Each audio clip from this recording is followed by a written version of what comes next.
Welcome to Unit 2, Lesson 11, Finding Intersections. Now, we're going to take you back to our Systems of Equations days from Algebra 1.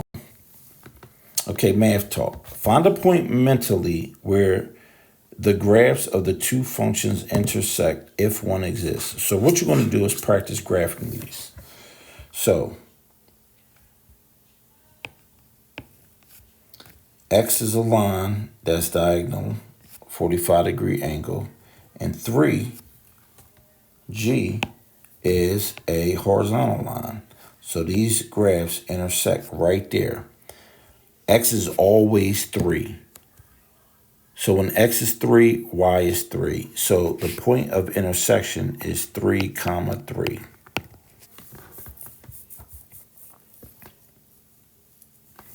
Well, how do I know that?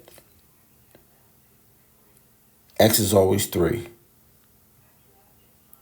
Well, I'm sorry, X is not always 3. Y is always equal to 3. It's always equal to 3 no matter what X is. So if you go over 3 on X, or for the purple one, Y is 3. Now for the orange one, if I stick in F of 3, I get 3. So the input is 3, the output is 3. And they both had the same point, 3, 3. That's the point of intersection where they're the same.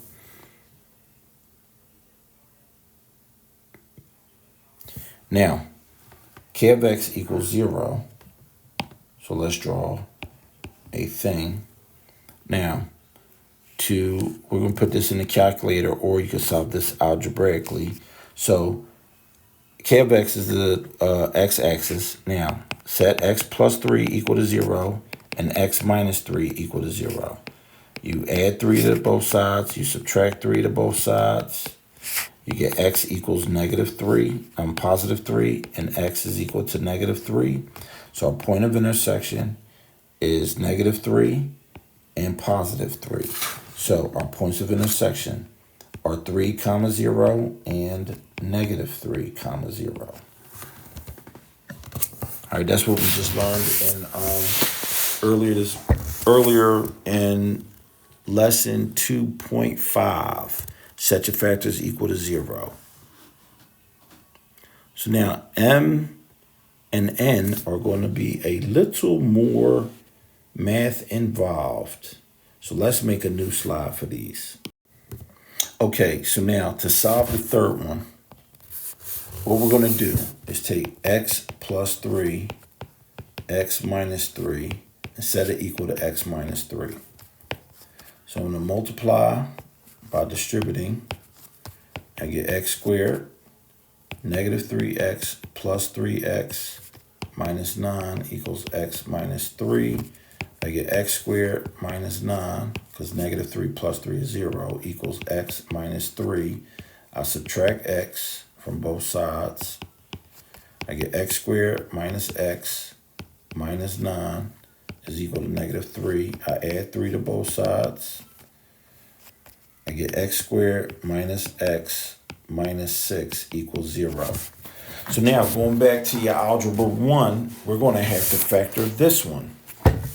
So I list the factors of 6, which are 1 and 6. They add to 7 and subtract the 5. Doesn't match the middle term.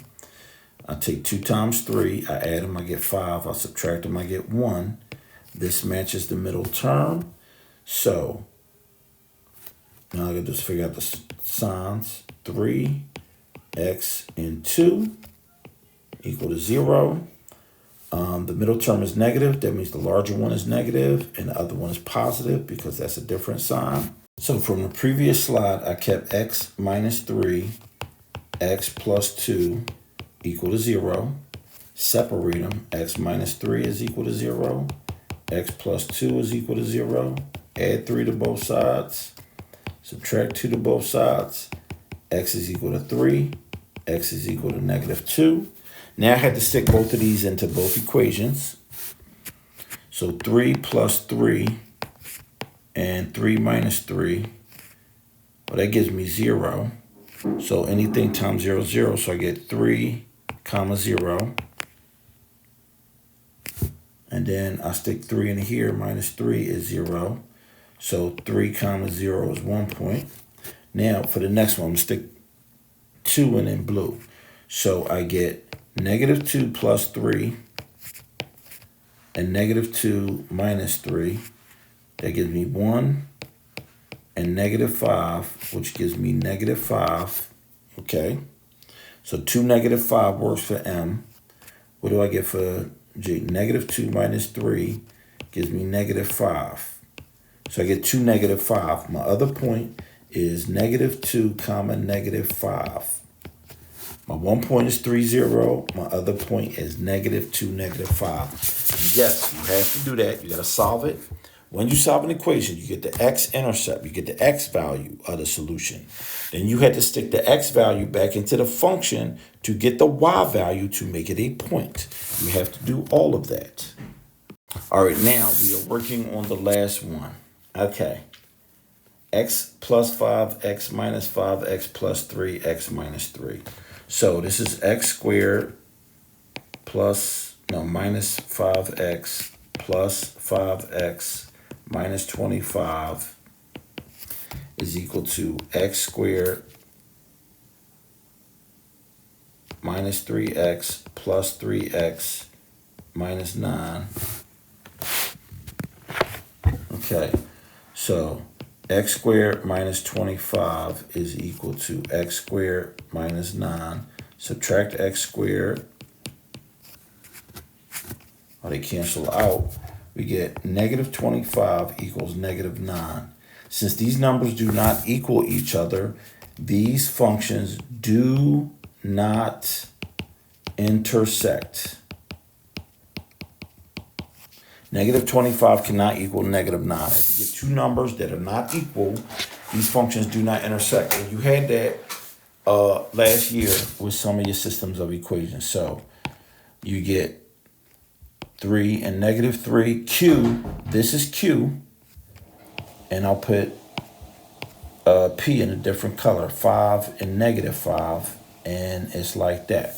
So these functions never intersect. And sometimes you get that. Okay, so now, more points of intersection. So, x squared minus 7 and negative 2. So, x squared minus 7, set it equal to 2. Add 7 to both sides. X squared equals 9. So now, take the square root. When you take the square root of a positive number, you get one positive number and one negative number. So now, stick this back in to both equations. No matter what, d of x is always going to be equal to 2. So if I stick 3 in, I get 9 minus 7, which gives me 2. So 3, 2 is an intersection. And if I stick negative 3 in, negative 3 squared is 9 minus 7, gives me 2. So somehow I get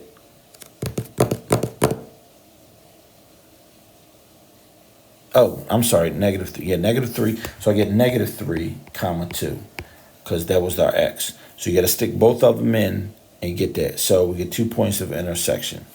So if I wanted to look at this on a graph, if this is x, this is y, d is 2. And so what this tells me, at 3, comma 2, and at negative 3, comma 2, my graph is going to intersect like that. Okay, so now for the next, go ahead and multiply this. X times x, x times negative 4, 7 times x, and 7 times negative 4.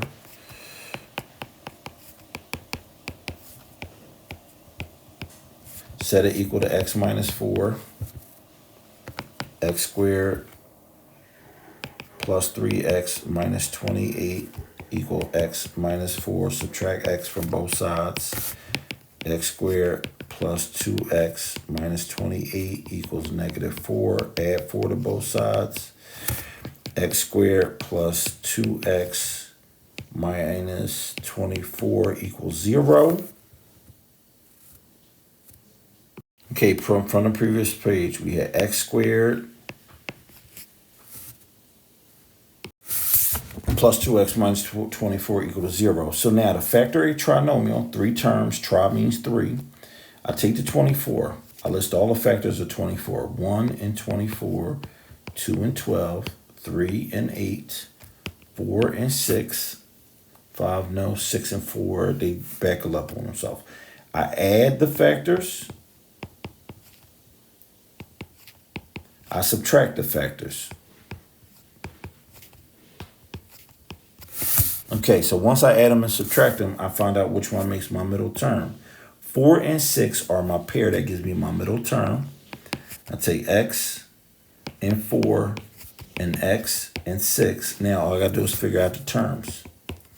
Since the middle term is positive, that's the larger factor. This is negative, one is negative, one is positive. I said x minus 4 equal to 0. I get x equals 4 when I add 4 to both sides. I say x minus plus 6 equal to 0. I subtract 6 from each side.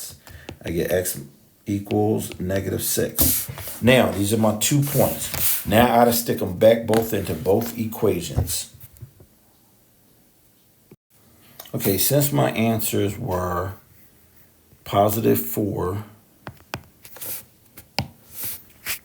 x equals 4, and x equals negative 6, I had to stick them back into both equations. So f of 4 gives me 4 plus 7 and 4 minus 4, which is 0. So 4, 0 is my point.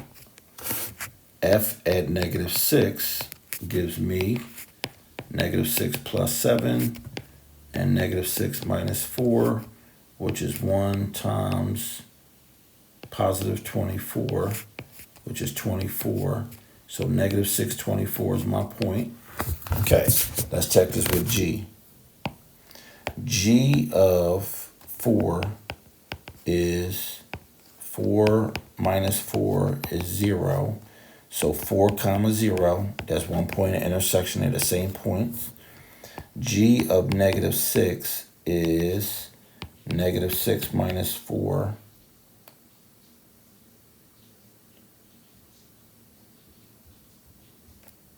Which is negative 10. What did I do wrong? Oh, wait. Negative 6 minus 4. Why did I multiply? See, look, I made a mistake. Look at that. So this is negative 10. This should be negative 10. My point should be 6, negative 10, because 1 times negative 10 is negative 10. And so this is negative 6, negative 10 also, my other point of intersection. So I get 2 points of intersection here.